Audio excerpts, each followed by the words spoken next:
Parte 4. Recomeços. Capítulo 1. Mensagem. Meu negócio de arranjos de flores cresceu exponencialmente nos meses seguintes.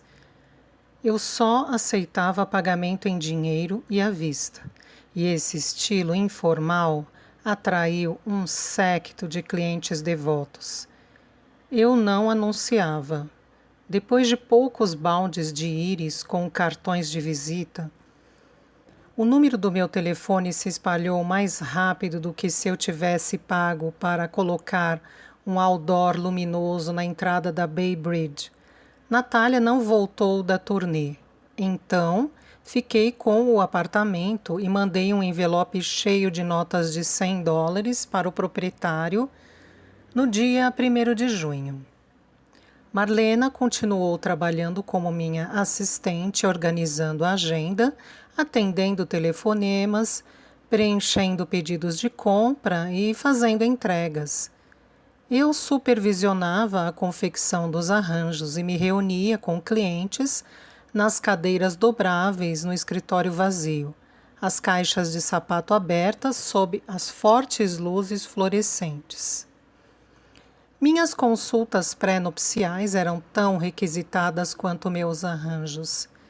Os casais tratavam seus encontros comigo como se fossem visitas a uma cartomante ou a um padre.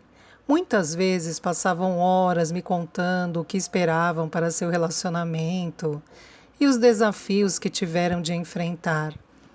Eu registrava apenas algumas de suas palavras, fazendo anotações em uma folha de papel de arroz transparente, que, quando eles terminavam de falar, lhes entregava enrolada e amarrada com uma fita.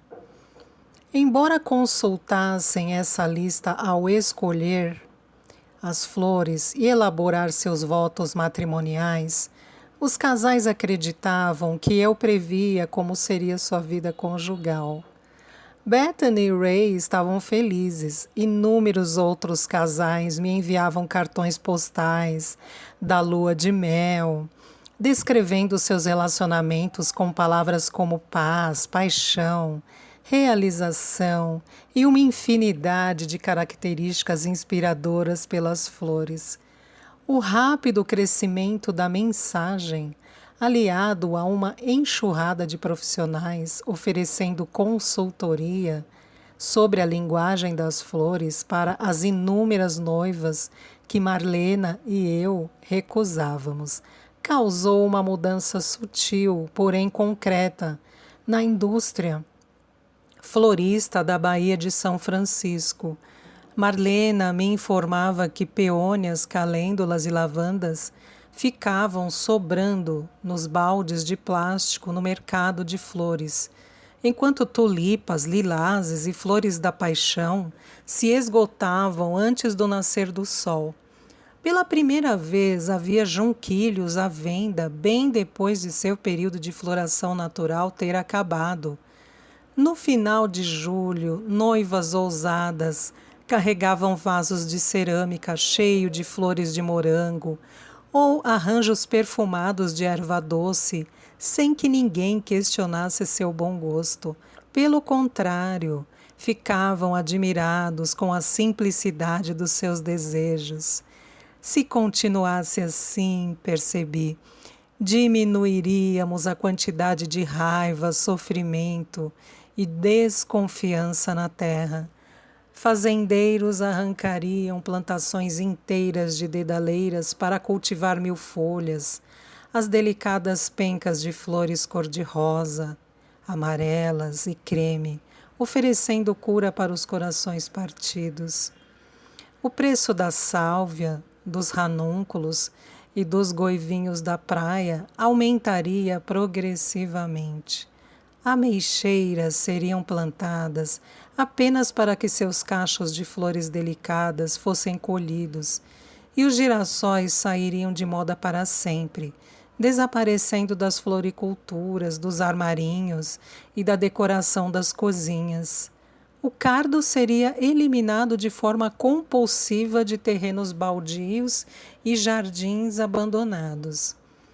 Nas tardes de verão, enquanto eu trabalhava na estufa, que havia construído em cima do telhado com canos de PVC e lona de plástico, cuidando de centenas de pequenos vasos de cerâmica em prateleiras de arame, eu tentava encontrar consolo nessa pequena e intangível contribuição para o mundo. Dizia a mim mesma que alguém em algum lugar estaria menos revoltado e sofrido por causa do sucesso desenfreado da mensagem.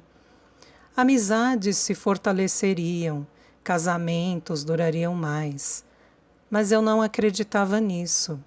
Não poderia ganhar o mérito por uma contribuição abstrata ao mundo, quando havia causado apenas dor em todos os relacionamentos concretos que tivera na vida. Com Elizabeth, por meio de um incêndio criminoso e de uma acusação falsa. Com Grant, por abandoná-lo e lhe deixar com uma criança sem nome desamparada. E ainda havia minha filha. O fato de tê-la abandonado não saía de minha mente nem por um instante. Eu poderia ter me mudado para o antigo quarto de Natália. Mas continuei dormindo no quarto azul, enroscada sozinha no espaço que um dia havíamos ocupado juntas. Todas as manhãs, ao acordar, eu contava sua idade, os meses e os dias. Sentada diante de noivas tagarelas, tentava me lembrar de suas sobrancelhas, quase sem pelos, curvadas para mim, questionadoras, de seus lábios se abrindo e se fechando, ritmados. No apartamento vazio, sua ausência começou a parecer tão real quanto ela costumava ser, agitando a lona plástica da estufa, esgueirando-se como uma luz por baixo da porta azul do quarto. A porta do quarto azul. No tamborilar da chuva sobre o telhado plano, eu ouvia sua sucção faminta.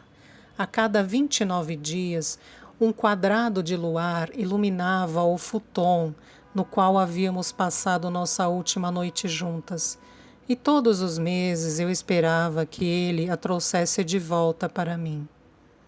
Em vez disso, o luar iluminava minha solidão, e eu me sentava ereta sob seu brilho pálido, lembrando-me de como ela era lembrando-me de como ela era e imaginando como teria ficado. Sentia minha filha mudando, crescendo e se desenvolvendo a cada dia sem mim, a quilômetros dali. Ansiava por estar com ela, testemunhar sua transformação. Contudo, por mais que quisesse reencontrá-la, eu não iria até ela. O desejo que sentia de estar perto de minha filha me parecia egoísta. Deixá-la com Grant tinha sido o gesto mais amoroso, de que já fora capaz, e eu não estava arrependida. Sem mim, ela estaria segura. Grant a amaria como havia me amado, com uma devoção incondicional e um zelo afetuoso. Era tudo o que eu queria para ela.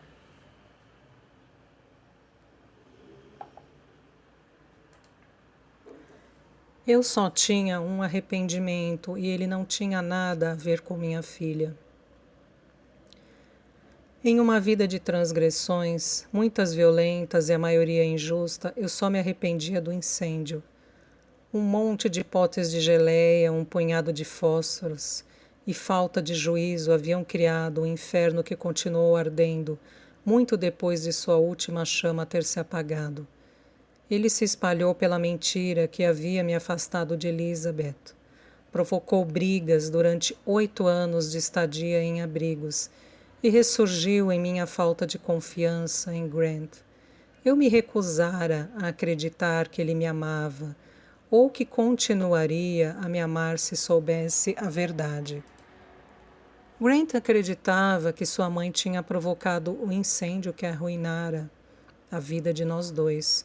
Embora ele não falasse no assunto, eu sabia que não a havia perdoado.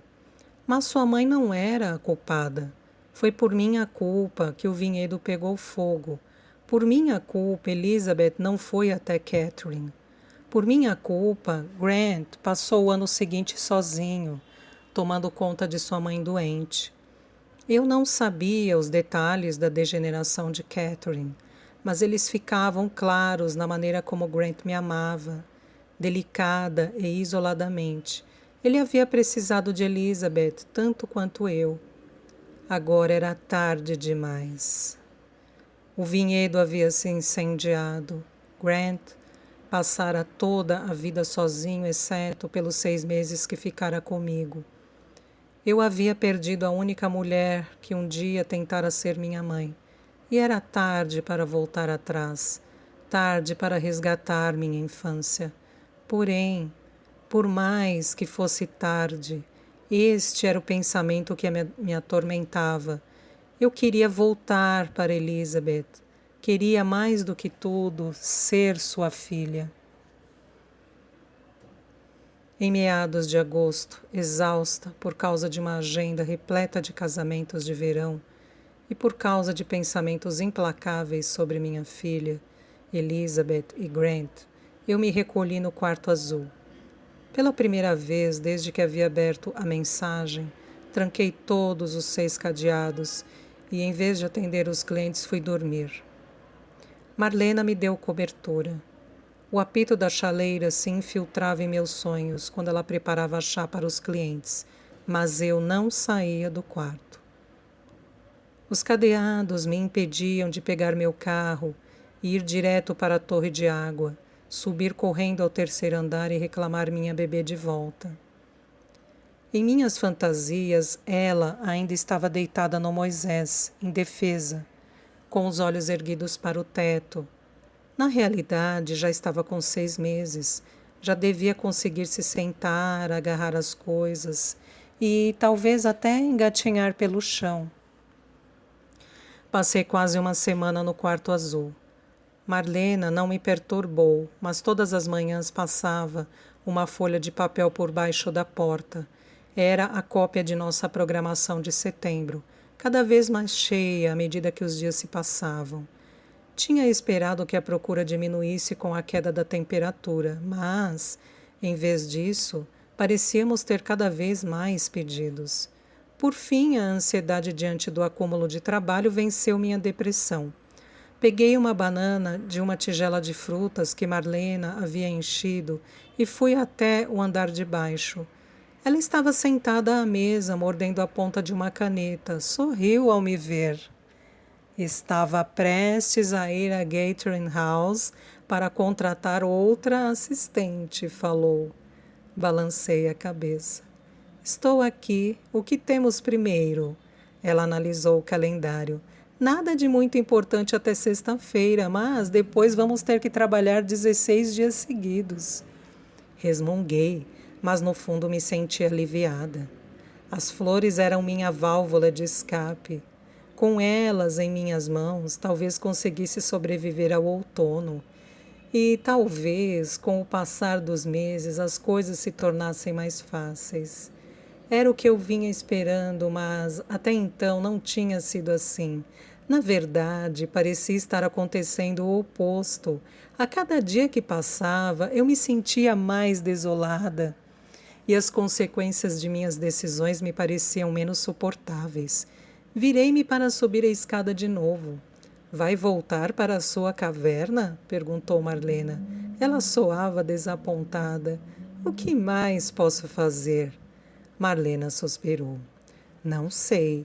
Ela fez uma pausa e me virei para encará-la. Parecia que ela sabia, mas estava com dificuldade para encontrar as palavras. Abriu uma lanchonete nova perto da Bloom, disse por fim. Pensei que poderíamos comer alguma coisa lá e depois dar um passeio de carro. Um passeio? É. Ela olhou pelas janelas em direção à rua, para vê-la. Marlena estava falando de minha filha. Mas, por uma fração de segundo, antes que eu me desse conta disso, achei que estivesse se referindo a Elizabeth. E essa me pareceu exatamente a coisa certa a fazer. Eu sabia onde ela morava e como chegar lá. Era tarde demais para eu ser uma criança em sua casa, mas não para pedir perdão pelo que havia feito. Quando não respondi de imediato, Marlena me encarou, seu rosto esperançoso. Balancei a cabeça. Eu lhe pedira para nunca falar sobre a bebê, e até então ela havia respeitado minha vontade. Por favor, não faça isso, pedi. Seu queixo caiu sobre o peito e por um instante ela pareceu não ter pescoço, como uma recém-nascida. Nos vemos na sexta, concluí, virando-me para subir as escadas. Passei a noite inteira imaginando-me em meu carro, indo ao encontro de Elizabeth. Visualizei a entrada de veículos longa e empoeirada, as uvas de fim de verão pesadas nas videiras. O sol da tarde faria a casa de fazenda branca, com sua pintura descascada, projetar uma sombra retangular, e os degraus da varanda rangeriam quando eu subisse. Elizabeth estaria sentada à mesa da cozinha, com os braços cruzados, olhando para a porta, como se estivesse à minha espera. A visão se desfez quando percebi que tudo isso poderia não existir mais. Não só os acres de videiras, mas também a mesa da cozinha, a porta de tela e toda a casa. Durante todo o tempo que passara com Grant, eu nunca havia lhe perguntado sobre a extensão do dano causado pelo fogo. Também não descera a estrada além dos portões da fazenda de Flores. Na época não queria saber. Eu não poderia ir até lá, não suportaria ver aquilo, nem mesmo para pedir perdão a Elizabeth. Mas, depois que a ideia surgiu, eu não conseguia afastá-la da minha mente. Se pudesse me desculpar, então talvez conseguisse enfim esquecer. Talvez eu parasse de sonhar com fogo e pudesse levar uma vida tranquila, ainda que solitária, sabendo que Elizabeth compreendia meu remorso. Encolhida no quarto azul, eu pensava sobre como fazer isso. Escrever uma carta seria bem simples. Depois que aprendi o endereço, nunca mais o esqueci. Porém, o medo de que Elizabeth aparecesse à minha porta me impedia de colocar o endereço do remetente no envelope, e sem isso ela não teria como responder. Embora eu soubesse que não poderia viver olhando pela janela a cada instante, temendo que sua velha caminhonete cinza parasse no acostamento, queria desesperadamente saber sua resposta. Talvez isso até aliviasse um pouco meus anos de culpa. Quando o sol nasceu, eu soube o que precisava fazer. Escreveria para Elizabeth e usaria o endereço da Bloom.